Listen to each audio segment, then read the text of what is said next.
I started communicating with a guy I don't even know personally. Don't know the reason why. I just feel comfortable. Whenever I'm having a convo with Calix, I feel safe. But as time passed by,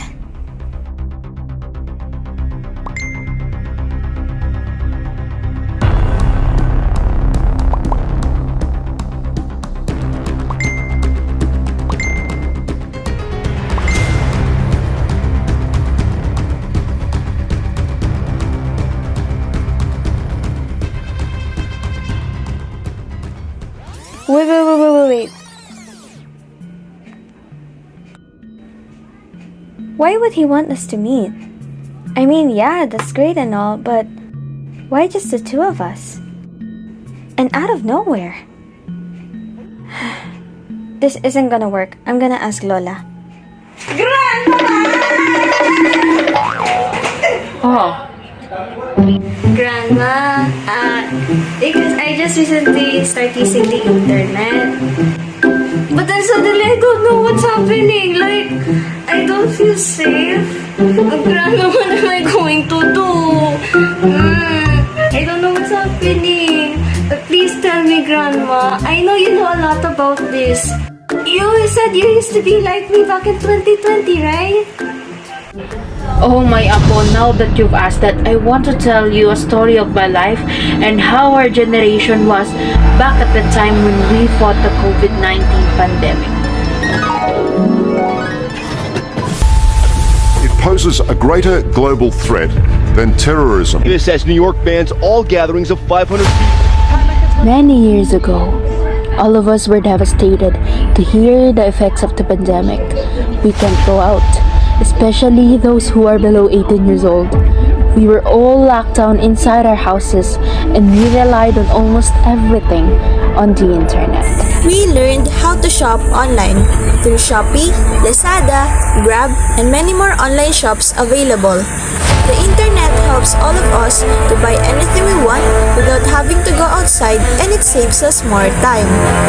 The internet made it possible for us to conduct online classes. Students like me back then were able to study inside our own rooms.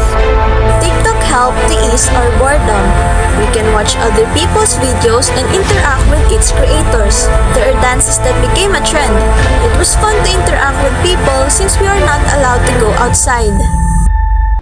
Together with technology is the internet that helped us to communicate despite the distance. But then, all of those good effects of the internet started to wear off. Internet threats spread like a wildfire. Many of our devices encounter technical problems because we go to different sites. We didn't notice that some files we downloaded contained malware.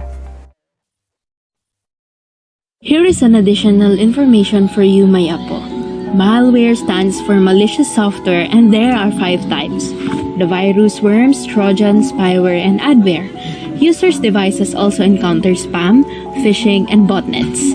Spam is an unwanted email mostly from bots or advertisers. It can be used to send malware.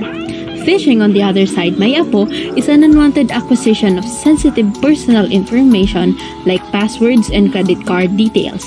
Lastly, botnet is a group of compromised computers connected to a network. That's all, my dear Apo. Thank you so much, Grandma.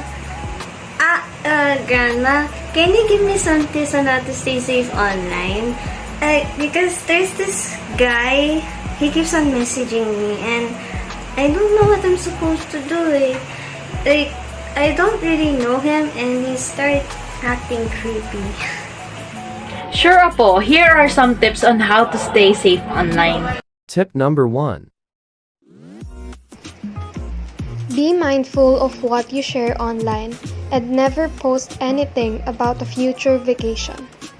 You never know if the person who saw your feed might have some bad intentions toward you or even your house.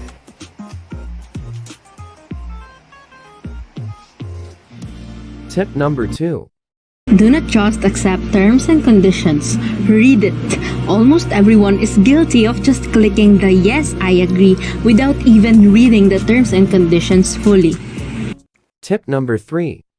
Install and update antivirus software on your computer and buy the software. Do not use pirated ones. If you have Wi-Fi at home, make it private by adding a password. Make sure that your password is strong and avoid sharing it with anyone. Tip number 4. Avoid visiting untrusted and downloading anything from untrusted websites. Additionally, do not reply or click links from suspicious emails. Tip number 5. Add friends only if you know them in real life, and do not talk to strangers whether online or face-to-face. There are many predators online, especially during the pandemic. Predators try to lure people to send them what they want. If you don't personally know the person who's trying to talk or add you as a friend, don't accept it and don't talk to them. It's for your safety.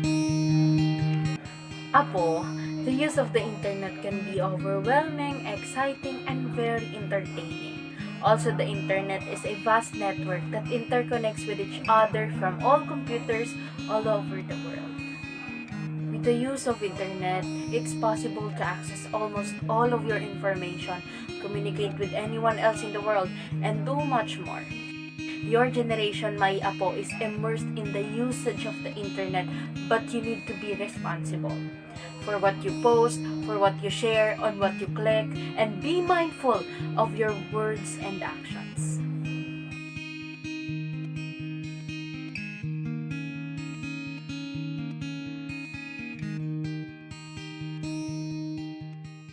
Safe space, safe place, and security It's in your own hands. So, let's take the initiative. Safety and security are the result of our cautiousness. What we do with technology now Has a big effect on our future. So all together, let's live a life free of violence and fear.